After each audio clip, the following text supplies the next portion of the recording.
J'espère que tout le monde m'entend bien. Oui. Oui, oui, on Merci. vous entend bien. Et en fait, on Parfait. vous voit aussi à l'écran. Et donc, je pense Oui, que vous allez pouvoir partager. Normalement, tout devrait bien se d'accord. passer. Juste pour vous prévenir, j'ai une connexion de mon côté qui est pas très bonne, donc j'espère vraiment que Oui.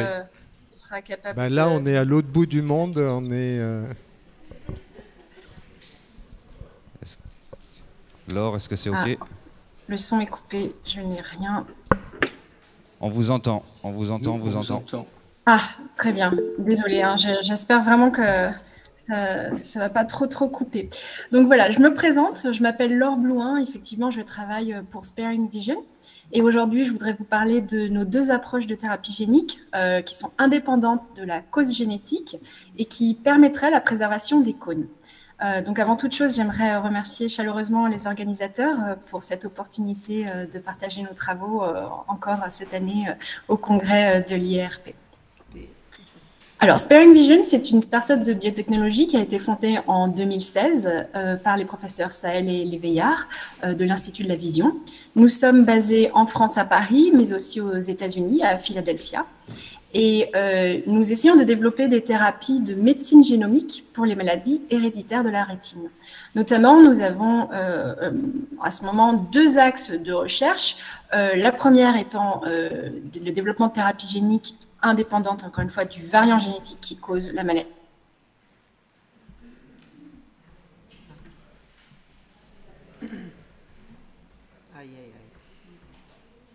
La technosphère.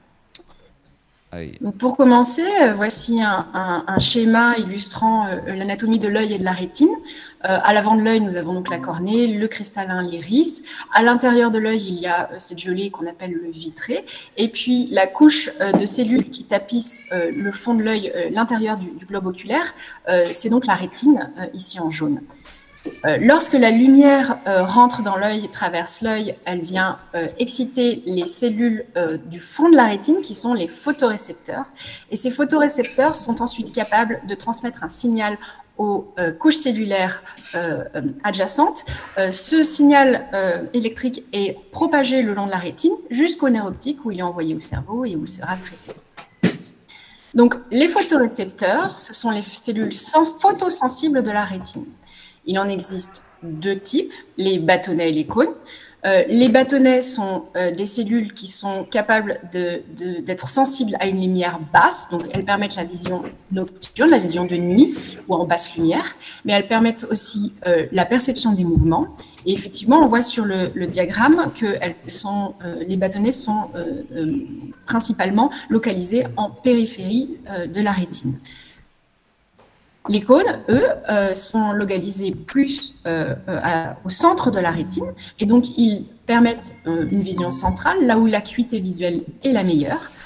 Par contre, eux, ils ne sont sensibles qu'à des lumières d'intensité plus élevée et donc ils permettent la vision de jour ou sous lumière artificielle. Et puis, ils ont une autre caractéristique, c'est qu'ils sont de trois sous-types en fonction de la longueur d'onde de lumière à laquelle ils sont sensibles. Et donc, il y a des bâtonnets qui sont sensibles à la lumière rouge, verte ou bleue. Ils permettent donc la vision des couleurs. Aujourd'hui, je vais vous parler des dystrophies Rod-Cone. Rod, c'est le terme anglais pour bâtonnet. Ce sont des maladies héréditaires de la rétine. Et effectivement, comme leur nom l'indique, ce sont des maladies dans lesquelles il y a une dégénérescence primaire des bâtonnets. Cette dégénérescence est due à un variant génétique que le patient porte depuis la naissance. Et en dégénérant,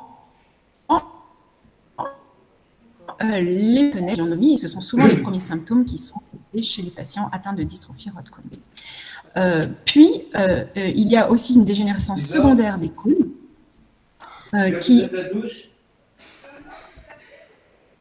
Est-ce que vous m'entendez? Alors oui, on vous entend, mais je crois qu'il y a un des intervenants qui n'a pas coupé son micro. Je ne suis pas sûre qu'on m'entende bien. Si, on vous entend bien. Est-ce que vous nous entendez? Je ne sais pas si je dois continuer. Si, allez-y. continuez, continuez, continuez. Ah, ok, merci. On vous entend. Alors, donc, je vais parler de dégénérescence secondaire des cônes, qui elle-même est due à la dégénérescence des bâtonnets, on va le voir plus tard. Et cette dégénérescence des cônes produit une perte de vision en tunnel, dont la progression peut être lente à un peu plus sévère en fonction du type de dystrophie Rod-Cone. Et effectivement, je vous donne 2 exemples de dystrophie Rod-Cone, la rétinite pigmentaire et la morose congénitale de Leber. Alors, ce schéma essaye d'illustrer les différents stades de la maladie, de la dystrophie Rod-Cone. Effectivement, on a vu que au premier stade, les bâtonnets sont affectés, ils dégénèrent, et souvent c'est une perte de vision nocturne qui est notée chez les patients.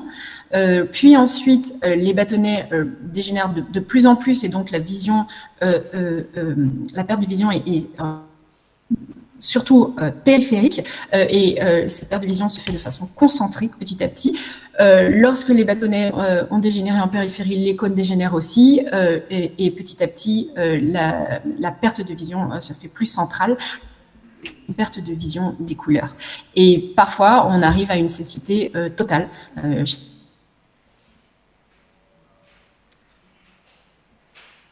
Les dystrophies sont extrêmement variées, notamment en rétinite pigmentaire. Il y a à l'heure actuelle plus de 70 gènes qui ont été impliqués, qui ont été découverts comme causant la maladie.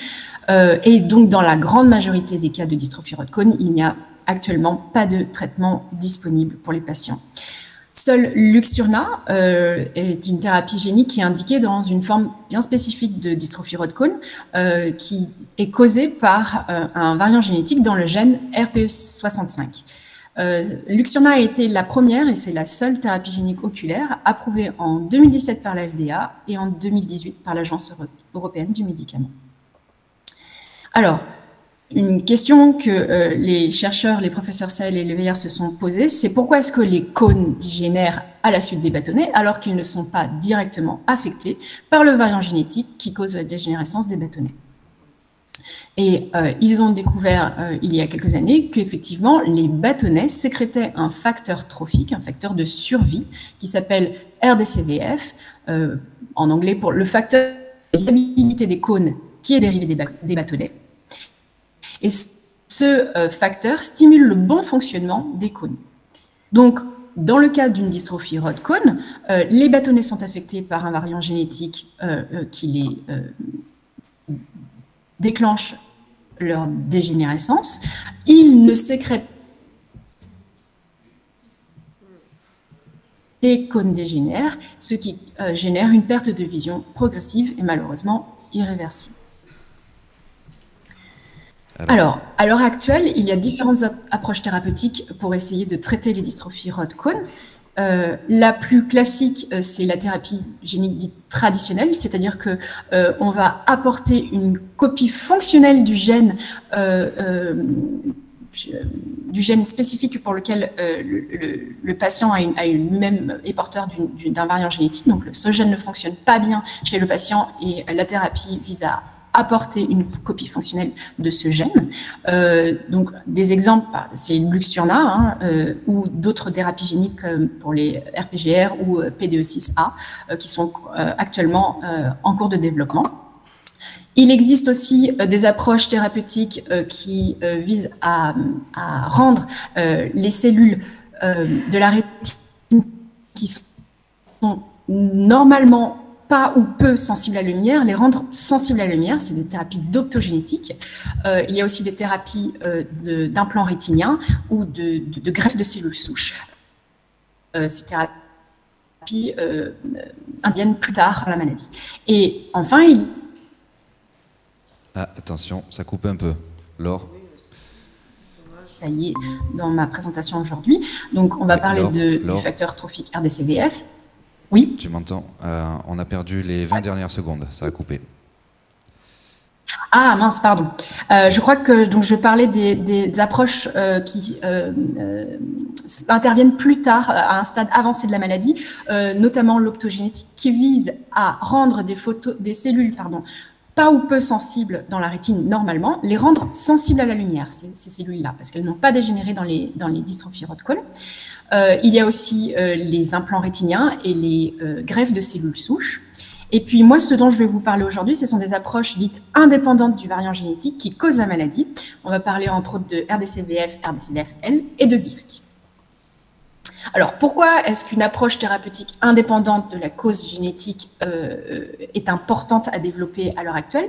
Eh bien, parce que Luxturna ne permet de traiter qu'environ 2 à 3% des patients atteints d'une dystrophie Rod-Kohn à l'heure actuelle, puisqu'il faut que ces patients portent un variant génétique dans le gène RPE65. Entre autres, les thérapies géniques dites traditionnelles, qui sont actuellement en cours de développement, elles ne permettraient de traiter qu'environ un quart des patients atteints de dystrophie Rod-Kohn. Donc, on voit bien qu'une approche thérapeutique indépendante de la cause permettrait de traiter une population importante dite traditionnelle.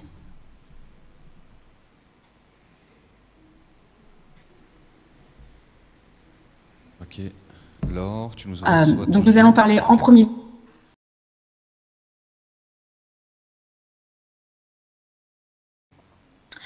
Effectivement, on voit que alors que les segments externes ont dégénéré dans la rétine malade, une expression de la protéine GIRC qui permettrait donc, cette expression serait, une expression des protéines GIRC dans le corps cellulaire des cônes et non dans leur segment externe permettrait de restaurer la capacité de cônes dormants à pratiquer la phototransduction. Donc, en conclusion, Sparing Vision développe actuellement 2 approches de thérapie génique qui sont indépendantes de la cause génétique responsable de la maladie. La première, c'est une thérapie génique avec RDCVF et RDCVF-L, qui sont 2 gènes qui vont agir de concert pour ralentir la dégénérescence des cônes, dans le but d'essayer de prolonger la vision centrale et la vision des couleurs. Et enfin, GIRC, qui est un gène qui lui permettrait de restaurer la capacité de phototransduction dans les cônes qui n'en sont plus capables, et donc potentiellement, en clinique, d'aider à retrouver une vision centrale ou une vision des couleurs. Voilà, je vous remercie pour votre attention et je suis à votre écoute s'il y a des questions. Super, merci.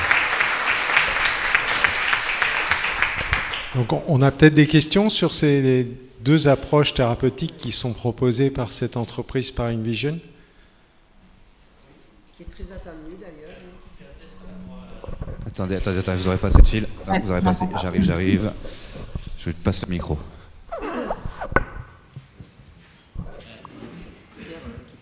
Ah pardon.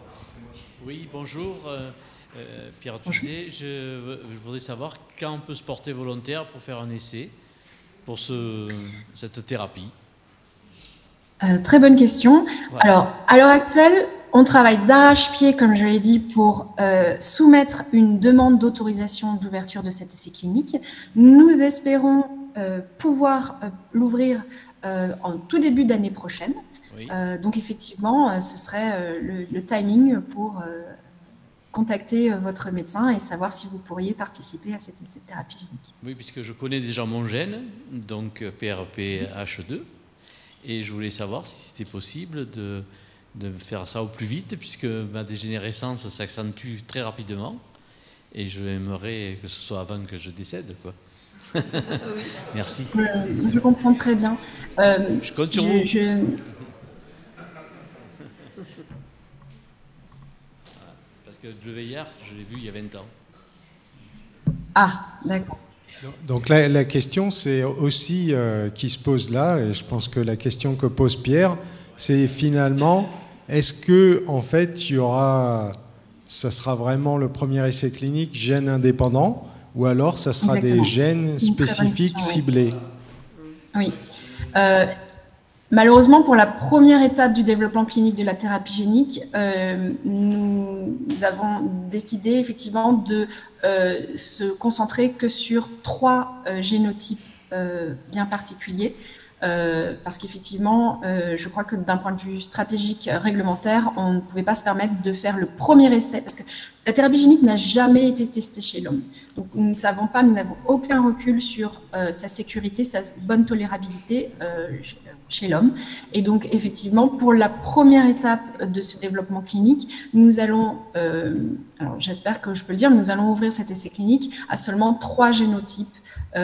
On espère parmi les plus communs qui permettraient aussi de tester la thérapie génique dans une dystrophie à hérédité dominante et des dystrophies à hérédité récessive. En fait, la sélection, elle est basée aussi sur le fait que les tests précliniques qui ont été faits sur la souris RD1 et aussi sur le RAP23H, qui correspondent en fait à ces deux classes en fait de pathologie en fait. Tout à fait, tout à fait. C'est pour avoir une certaine consistance dans le développement clinique.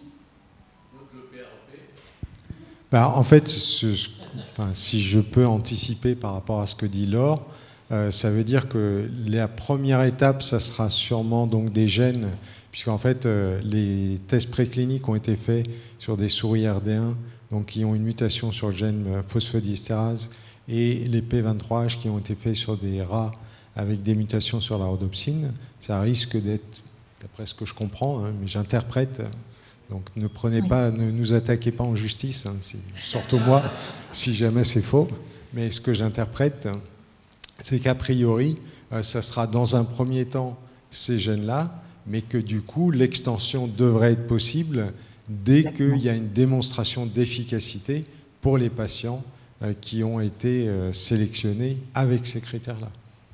C'est correct, Laure? C'est tout à fait exact. C'est notre démarche.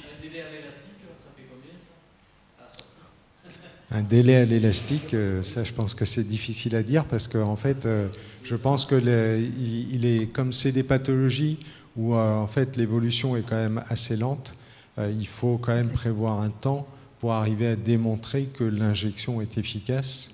Et donc, je pense que ça doit, du coup, conditionner, en fait, ce temps ce délai. Exactement, tout à fait. Une question? J'ai une question aussi. Voilà, excusez-moi, il y a peut-être un petit épisode que j'ai loupé, mais c'était un peu complexe. J'ai cru comprendre que, en fait, ces thérapies étaient indépendantes de l'origine génétique. Et là, on est en train de dire qu'on va commencer à tester certains et pas d'autres. Alors, j'ai pas tout à fait compris la raison. Je suis peut-être... Alors, effectivement, c'est une stratégie de développement parce que, comment dire, je crois que les agences réglementaires ne nous auraient pas autorisé à ne pas bien définir notre population de patients traités dans la première phase, le premier essai clinique. Et donc, effectivement, comme Serge l'a dit tout à l'heure, étant donné que le développement préclinique, les tests chez l'animal ont été faits dans des modèles animaux porteurs de certaines mutations, alors nous allons continuer de développer cette thérapie génique chez les patients atteints des mêmes variants génétiques. La difficulté, si je peux rebondir sur ce que dit Laure, c'est qu'il y a eu des essais cliniques dans le passé, par exemple pour le glaucome, où en fait ils n'ont pas sélectionné sur des critères. Je trouve que l'essai clinique a été négatif, alors que sur certains sous-groupes de patients, en fait, c'était positif. Donc là, l'idée, c'est de plutôt essayer de sélectionner des patients sur lesquels on peut montrer que ça sera positif, et après, de progressivement étendre aux autres patients. Parce que l'idée, c'est, oui, mais si tu fais sur tout le monde, bah, peut-être ça va être positif que sur 50% des patients. Et du coup, le résultat des courses, c'est qu'en fait, bah, ça ne sera pas positif sur la globalité, et que du coup, l'essai sera abandonné rapidement, et qu'en fait, on perdra le gain de cette thérapie pour tous les autres. Donc, c'est un peu... Enfin, c'est ça, Laure? Oui, tout à fait. Voilà. Ben, le temps presse. J'espère que Laure sent la pression sur ses épaules pour qu'elle dépose rapidement cette demande d'essai clinique. Travail d'arrache-pied, je peux vous l'assurer. Vraiment, vraiment. c'est un travail d'équipe. Si elle était venue là, elle serait repartie peut-être avec quelques... Elle aurait été séquestrée dans sa chambre pour qu'elle dépose essais cliniques. Voilà ce que disent les patients. Il y a beaucoup de choses que je ne peux pas partager avec vous, donc c'est vrai que c'est frustrant, mais je pense qu'effectivement, ça viendra d'ici la fin de l'année, début de l'année prochaine. Vraiment, donc je pense que les patients vous prennent au mot et que l'année prochaine, ils vous attendent d'arrache-pied en présentiel, au risque pour vous d'avoir à tenir parole. D'accord. On prend rendez-vous alors. Donc merci beaucoup Laure, et on va passer... Merci à vous.